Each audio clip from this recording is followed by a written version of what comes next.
Mega churches are house churches. Which of these church models can raise the most money for God's kingdom?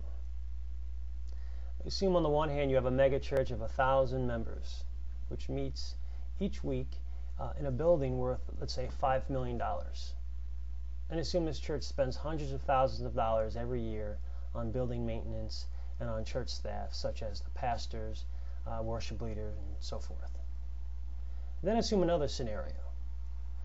Assume that instead of 1,000 Christians being a part of one big church, they were all dispersed into a community of 50 house churches, 20 members each, where each of the churches meets in the members' homes. And furthermore, assume that the format of the meetings of these house churches is an open format, where all the members are free to interact and contribute to the building up of the body using their respective gifts. And because the churches each practice open meetings, there's no need for a salaried pastor who can preach a lengthy sermon every week.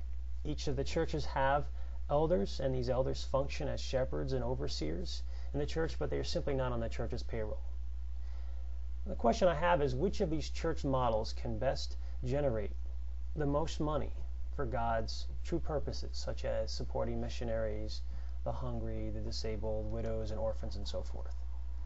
Is it one, the megachurch, which owns a $5 million building and collects millions of dollars every year, which will largely be used to pay church staff and maintain the building, and even possibly be used towards funding another building to be constructed in the future? Or is it the second scenario, where you have a network of 50 house churches, which can focus all of their money on the real needs of missionaries and needy Christians and so forth? Well, I believe the answer is obvious. It is the model of having a network of 50 house churches. Since all these house churches don't have the massive overhead that the megachurch does, with its expensive building and the salaried staff and so forth, the combined offerings of all these house churches could easily amount to millions of dollars every year, which can be directed towards all those worthy causes God says Christians are to spend their money on.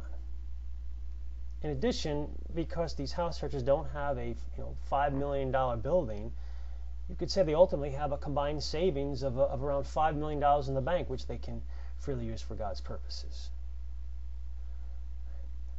So if you have any thoughts, please feel free to comment. Thank you, and God bless.